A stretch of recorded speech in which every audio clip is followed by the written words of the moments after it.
Keeley comes to West Palm Beach after spending 4 years as a sports anchor reporter for the NBC affiliate in New Orleans. In her time in the Big Easy, she covered the same Super Bowl championship, the Hornets' run at the Western Conference semifinals in 2008, LSU national championships in football and baseball, and several Mardi Gras and balls. True, they're not sports, but hey, it's New Orleans, baby. The Whittier College alum is happy she can make the transition to news and telling everyday people's stories in South Florida, a place she fell in love with on a business trip in 2009.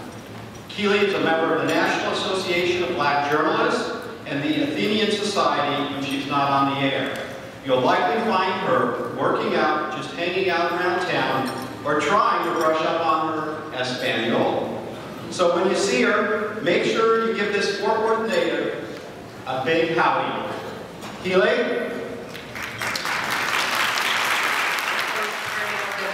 In the morning, so let me help you out. Well, we just checked in with Florida Highway Patrol for your chopper 5 times in your traffic, and traffic is moving along smoothly on both the turnpike and I-95 from the Treasure Coast and into Broward County.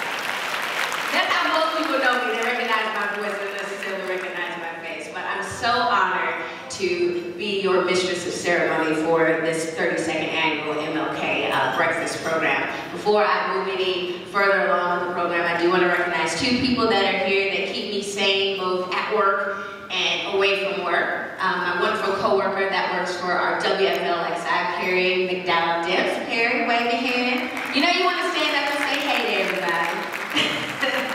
And my wonderful boyfriend, Edwin Ferguson. He's up here at the first table. So again, thank you everyone for coming. We are going to go ahead and move along with the program. So we are going to get started with the presentation of the colors. Is Troop 779 here? Are here. Okay, so let's go ahead and bring up Boy Scout Troop 199 and 779, the color guard.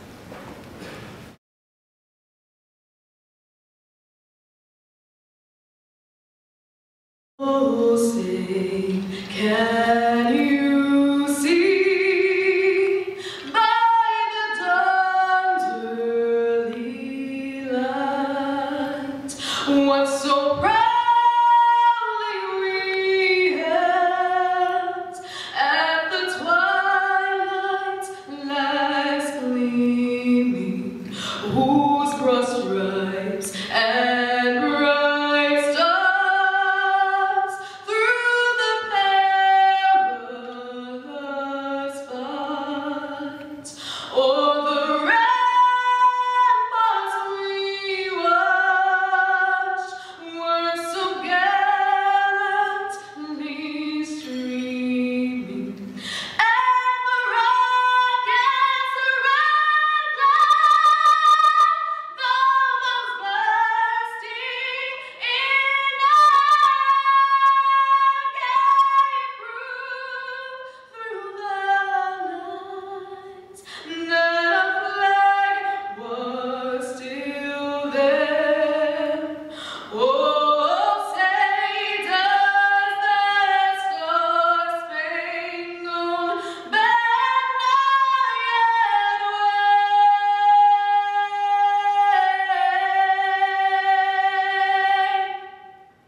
I pledge allegiance to the flag of the United States of America, to the republic for which it stands, one nation, under God, indivisible, with liberty and justice for all.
Given to us by the Honorable Priscilla Taylor, the Vice Mayor of Palm Beach County Commission. Thank you, Keita. I did have to ask, where were you when you told me you were going to sing? So that you was really, I like it. But it's certainly my honor to be here. And I guess before I even go on, I'd like to just say we just love our young people because they were just so great. You know, Maya did a wonderful job. But as far as Palm Beach County, it is certainly my honor to be here to welcome you and to greet you. There's a lot going on in the county, and you know, when you think about Dr. King's dream, you know, we always talk about it, but we need to assess it and take a look at it. We need to look at the people who are actually leading us and ask pertinent questions about what's going on. You can't talk diversity and then not do it. You can't say how you believe and then you don't do it. So there's a lot of accountability that we must hold our elected people to. So this is what I see going on in Palm Beach County, something that you all can be involved in. And talking to our supervisor of elections who was in Tallahassee this week, and we all know the debacle that we had with the election, with the long lines, people in line to 10 to 12 o'clock at night. Well, they want to make some changes with the legislature. They don't want us to have the souls to the polls, that Sunday voting. So what can you do about that? You can pick up the phone and call your legislator or call the governor's office and tell them that you won it. It's needed. It made a difference when it was working, and it was working. So if it's working and it's not broken, why bother? So we need to focus on that. But other than that, things are going well here in Palm Beach County, and it's certainly an honor to welcome you on behalf of the county. Hopefully with the economy picking up, maybe some of the things that we have cut out will start again, I don't know, but I do feel that things are getting better. As far as the occasion for the Martin Luther King Coordinating Committee, this is the committee's 32nd year. You know, there's a lot of organizations who start events and things and they stop, but I can say and commend the group and push for continuing to have the Martin Luther King event, because it is worthy. It is something that we must do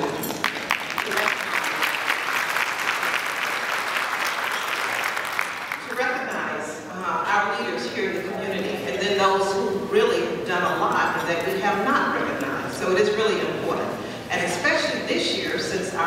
president is being inaugurated on Martin Luther King's birthday. There's so many things that happen, well, not his birthday,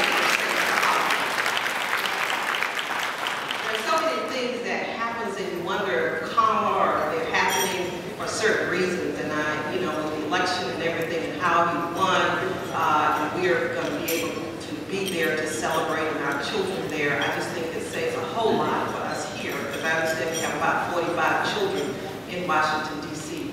as we talk right now. So this day has particular significance for us, and as I believe that we represent in many ways the lived out reality of the dream for which Dr. Martin Luther King Jr. lived and died. It is without a doubt that Dr. King's spiritual, his educational, and humanitarian involvement should be a constant reminder throughout the global community. So I encourage MLK Coordinating Committee to continue its efforts to assure that we all have